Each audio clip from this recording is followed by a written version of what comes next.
my name is Julie Arias, and this is the presentation of my final project. This is Valentina, and she's going to be helping me show you how to use this cutting board safely.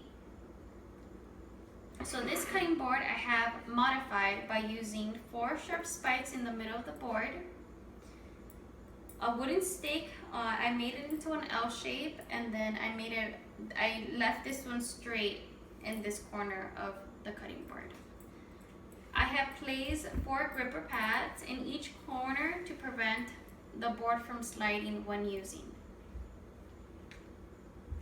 This board can benefit patients that have suffered traumatic brain injuries or CVAs and other complications that have prevent them from using one hand. So as you can see here, I'm going to demonstrate how cutting a simple apple with one hand. You see, it moves, it could be very unsafe, and it's not very effective. So this board can help those clients cut, chop fruit and veggies independently using one-handed techniques. This cutting board can help the patient improve their participation in meal preparation by cutting fruit or veggies, or even performing an entire meal. And I'm going to talk about how they could do that shortly. Valentina now is going to show you how she's going to cut the apple. She's going to put it here, reinforcing it with these 4 screws and using one-handed techniques. So she presses down, she checks to make sure the apple is secure, check to make sure the apple is secure, good, so it's secure. And she's gonna cut the apple. As you can see, she's able to cut the apple. Perfect. She could also turn the board this way. When she gets to this line, you see, this is where the core is. So you don't want to keep cutting there because the apple could turn or not be very secure. So she could turn the board and keep cutting in the other side.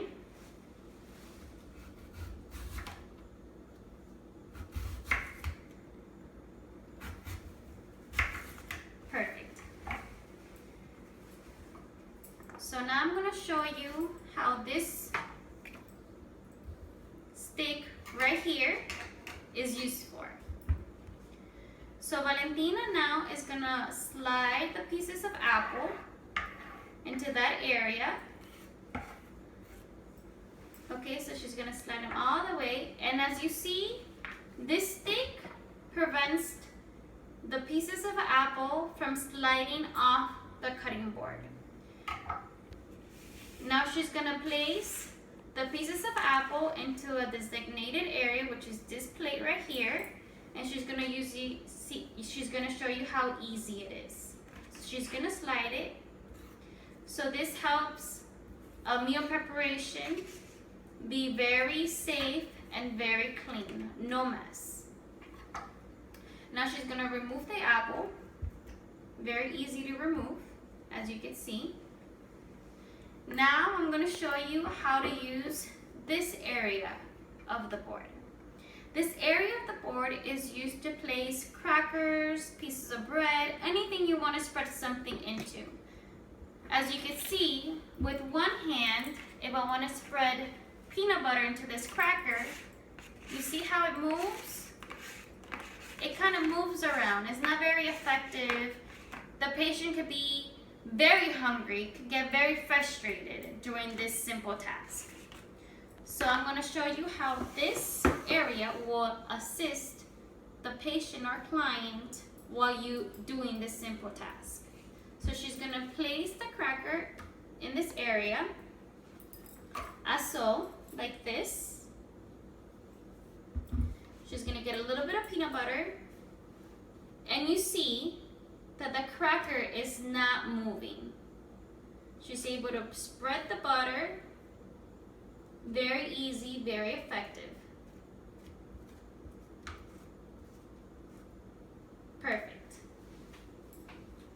could also do the same thing with a piece of bread. So you place the piece of bread, and I show you, see how secure it is. It doesn't slide out of the board. And it doesn't move while she's spreading the peanut butter on the slice of bread. Okay, you can remove it. Perfect. So I have showed you how to place an apple. You could also use a tomato, even a kiwi. You just secure it in the middle and cut it very safely, very effective. How I said before, this will increase the patient's participation and engagement during meal preparation, in helping out, cutting veggies, cutting fruits, even making sandwiches for the family, making sandwiches for themselves. This board can make them very independent in that aspect of the meal preparation, or independent in a simple meal, like a sandwich. Now I'm going to talk about the safety in using this board and the complications that I might see that may occur. So, how I said before, these spikes in the middle are very sharp. A person that doesn't have the cognitive level of using this safely can grab a small piece of tomato and just kind of like press it in very hard, and they might scrape themselves, they might cut themselves, you know, they might injure themselves by not using this properly. I would definitely educate and train the patient before giving them something like this. I will also train and educate the patient in cleaning the area without getting hurt.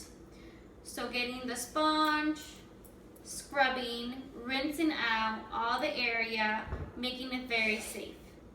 Another complication that I see happening that can end up in injury, scraping, or cutting can be storage.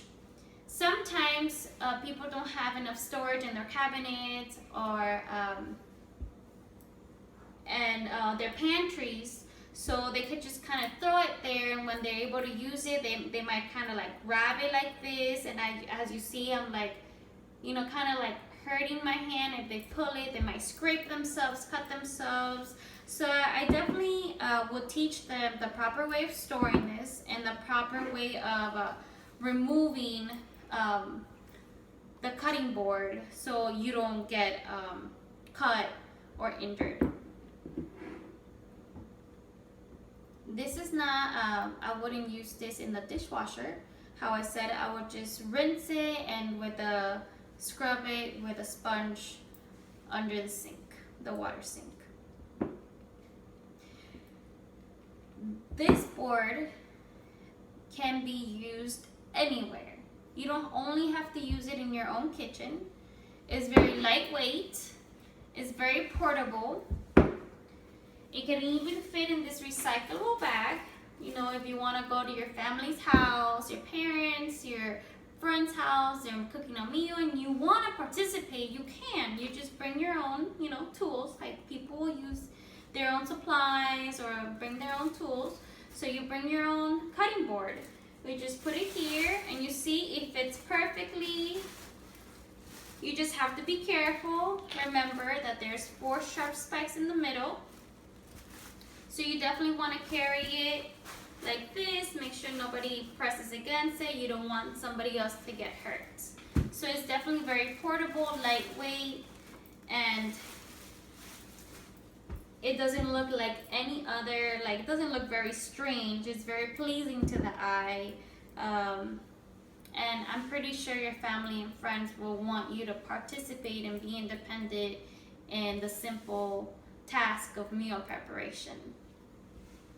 Now I'm going to talk about the cost. The cutting board did not come with any of these things. So the cutting board itself I bought at Walmart in the kitchen department for $10. I also bought this 4 pad grippers at Walmart in the furniture department. They come in a set of 4 for $5. They're very easy to use. You just peel off the back and then just place them in the 4 corners. As you can see, they're very tight. They won't go anywhere for a while. If they fall off, you could easily go to Walmart and replace them. These 4 spikes are what they called exterior spikes. These spikes are usually used for roofing. I made sure these spikes do not rust, so that's something that I had to talk about with the employee at Home Depot. I needed spikes and screws that were not going to rust, especially that we're using them to cut fruits, veggies, something that you're going to consume. So you don't want the spikes to rust. You want it to be safe. This wooden stick, I want to say it was like 2 feet long, like this big, for $2. I also bought it at Home Depot for $2. Oh, and I forgot the spikes. I bought a box for $5, and they come 100. So 100 in the box for $5 for the spikes, and the wooden stick, this was just 1 stick for $2. These screws that you see here were already at my house, but I'm sure you could go to Home Depot and buy a box for no more than $5 as well. So in total is less than $25. Now I'm going to talk about the labor. So as you see these 4 spikes, you see them in the back. Okay, I used a regular hammer to hammer them in. And then I use a drill to reinforce these wooden parts in these areas. And this was very easy. You just peel off the paper in the back and you just place them in the board. So how I said, this cutting board is used for clients that only have the ability to use one hand for meal preparation, and it will definitely give them the independence of participating in this task doing family functions or in their everyday life. And this cutting board could also provide the independence of doing a simple meal on their own, like a sandwich. Thank you for watching. This is my final project. I hope you enjoyed it. Thank you and have a good night.